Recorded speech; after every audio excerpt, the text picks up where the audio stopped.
Students, क्या आप imagine कर सकते हैं कि आप मान लीजिए कि आसमान में उड़ रहे हैं, तो आपका ऊपर से आपके गांव का या जिस कहीं आप किसी शहर में रह रहे हैं तो आपका जो व्यू होगा वो आपको कैसे दिखाई देगा।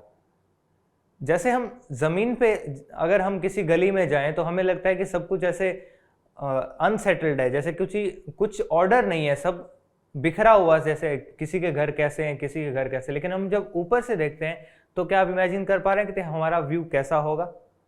तो ऐसा एक हमारा चैप्टर है आज का, और एक्चुअली ये पोइम है और इस पोइम का नाम है जियोग्राफी लेसन। तो इसका जो टाइटल है जियोग्राफी लेसन, इसका मतलब ये नहीं है कि आज हम जियोग्राफी पढ़ने वाले हैं या फिर जियोग्राफी के बारे में कुछ पढ़ने वाले हैं।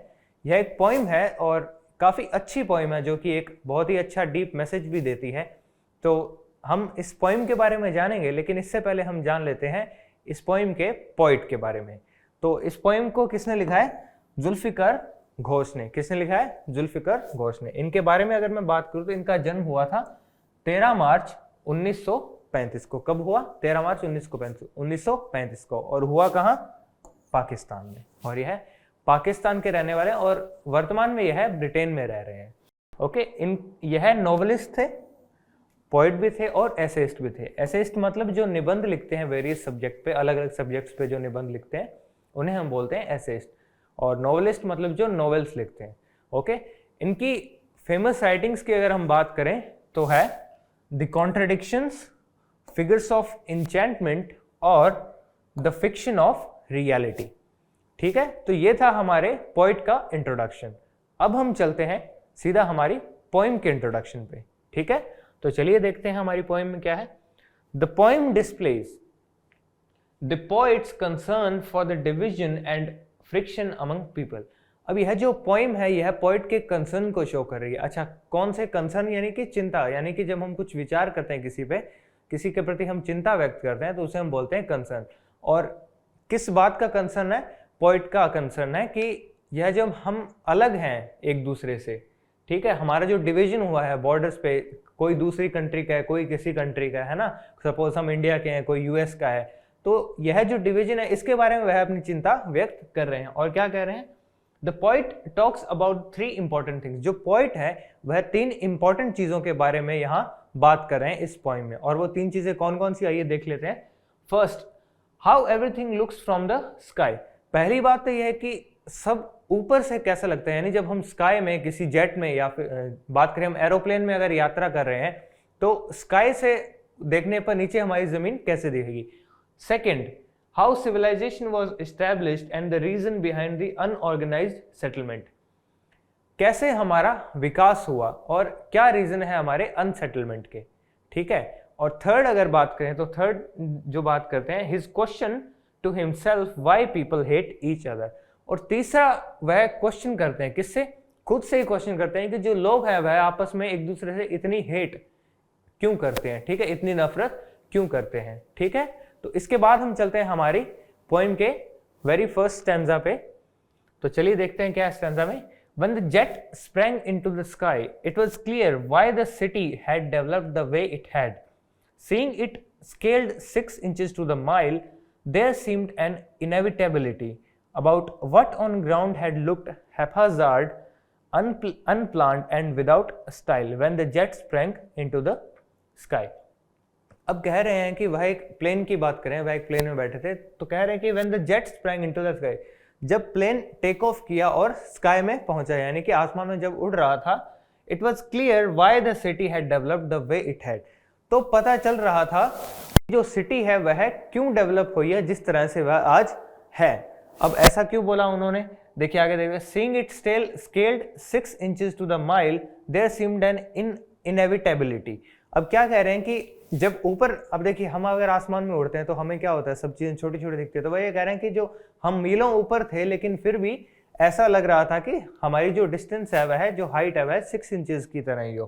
तो उसके बाद कह रहे हैं कि ऐसा लग रहा है कि ये सब कुछ निश्चित है। इनएविटेबिलिटी का मतलब होता है किसी चीज की सर्टेनिटी होना, यानी कोई चीज निश्चित है तो उसे हम कहते हैं इनएविटेबल।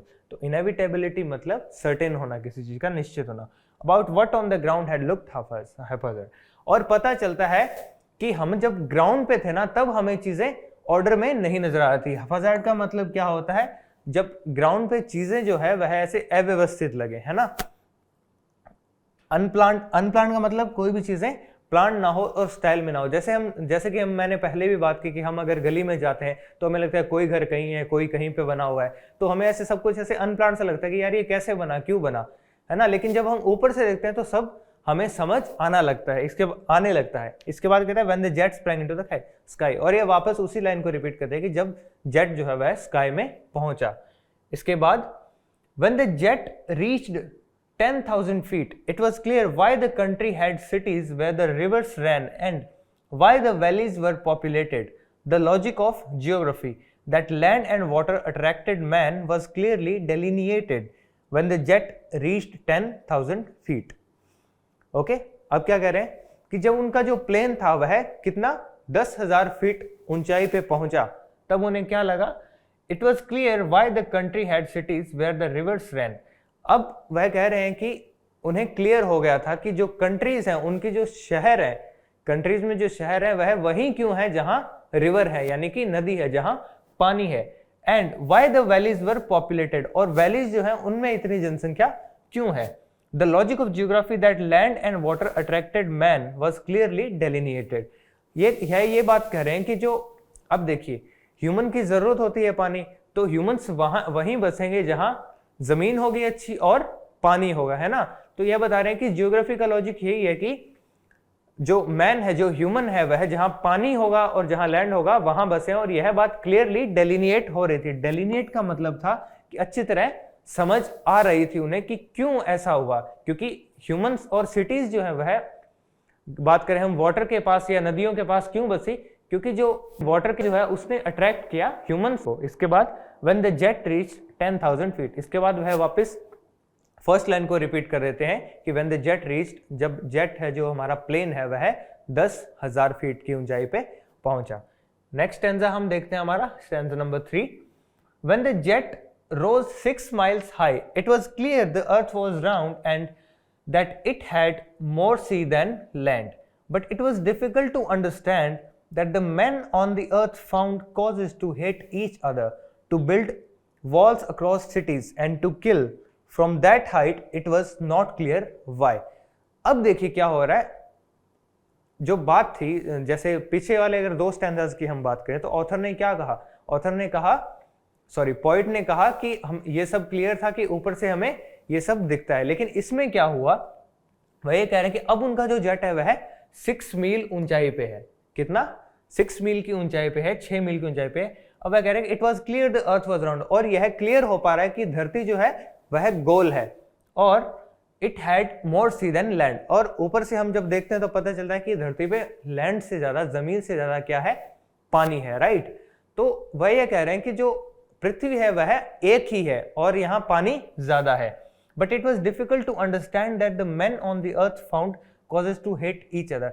लेकिन वह यह कह रहे थे कि यह समझ पाना बहुत ही मुश्किल था, डिफिकल्ट था यह समझना कि ह्यूमंस जो है उनका कारण क्या है एक दूसरे को हेट करने का, एक दूसरे से नफरत करने का। To build walls across the cities, जो सिटीज हैं उनके बीच में दीवारें खड़ी करने का। बेसिकली यहाँ मतलब है कि हम अलग अलग बॉर्डर्स में रहते हैं ना, तो बॉर्डर्स हम क्यों, हमें ऐसा लगता है कि दूसरे कंट्री से हमें डर लगता है या फिर दूसरी सिटी से हमें डर लगता है, तो हम बॉर्डर्स इसीलिए क्रिएट करते हैं, है ना। तो वह उन्हीं का जिक्र कर रहे हैं पोइट कि ऐसा क्यों हुआ कि हमें वॉल्स खड़ी करनी पड़ गई, हमें बॉर्डर्स खड़े करने पड़ गए, यह मैं नहीं समझ पा रहा था। और यहां तक कि हम टू किल यानी कि मारते भी है ना, जब जंग होती है दो देशों के बीच में तो लड़ाई में सैनिक भी मारे जाते हैं। From that height it was not clear Y.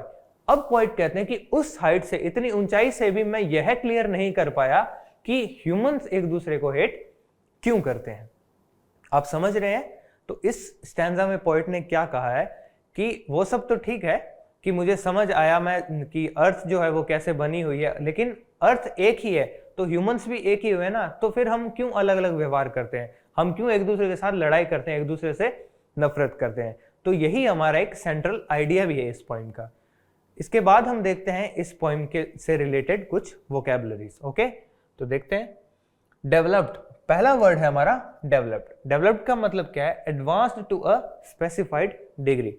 देखिए कोई चीज है उसका जो उन्नत रूप होगा तो वह क्या कहलाएगी? वह डेवलप्ड कहलाएगी। ठीक है, समझ गए? इसका भी यही मतलब है कि advance to a specified degree, मतलब कुछ स्पेसिफाइड अमाउंट से कुछ ज़्यादा एडवांस हो जाए चीज़ें तो उन्हें हम क्या बोलेंगे, डेवलप्ड बोलेंगे। इनएविटेबल, इनएविटेबल का मतलब होता है सर्टेन, और सर्टेन का मतलब क्या होता है, निश्चित। जब कुछ चीज़ें निश्चित होती है एकदम तो उसे हम क्या बोलते हैं, इनएविटेबल। इसके बाद हैप्पैजार्ड, इसका मतलब विदाउट प्लान और ऑर्डर। जब कोई जो चीज़ें हैं वह बिना किसी प्लान और बिना किसी ऑर्डर के हो, मतलब इधर उधर बिखरी दिखाई दे, तो उसे हम क्या बोलते हैं, हैप्पैजार्ड। पॉपुलेटेड, पॉपुलेटेड मतलब इनहैबिटेड, जहां लोग रहते हैं, आबादी जहां होती है वहां क्या होते हैं, उसे क्या बोलते हैं, पॉपुलेटेड। डेलिनिएटेड, डिस्क्राइब, डेलिनिएट करना मतलब डिस्क्राइब करना और बहुत ही अच्छे से समझाना, ठीक है। तो ये था हमारा चैप्टर, और इस पोइम का नाम क्या था, जियोग्राफी लेसन। तो आई होप आपको ये पॉइंट समझ आई होगी, एज वेल एज आपको वोकेबलरी जो है वह भी समझ आई होगी। तो इस जो ये हमारी पोइम है इससे हमने क्या सीखा, हमने ये सीखा कि हमने बाउंड्रीज जो क्रिएट कर रखी हैं वो शायद हमें नहीं करनी चाहिए। हमें एक दूसरे के साथ मिलजुल कर रहना चाहिए, प्यार से रहना चाहिए, क्योंकि अर्थ एक है, हमारी पृथ्वी अगर एक है, हम इंसान एक जैसे हैं, लेकिन फिर हम क्यों बाउंड्रीज क्रिएट करें, हम क्यों बॉर्डर्स क्रिएट करें, हमारी लड़ाइयाँ होती हैं, हम एक दूसरे को मारते हैं, एक दूसरे के प्रति हेट्रेड रखते हैं, जलन रखते हैं, दुश्मनी रखते हैं, ऐसा क्यों करते हैं। तो पोइट यह मैसेज ही हमें देना चाहते हैं। तो ठीक है, इसी के साथ मैं चलता हूं और हम मिलते हैं अभी नेक्स्ट क्लास में, तब तक के लिए बाय, थैंक यू।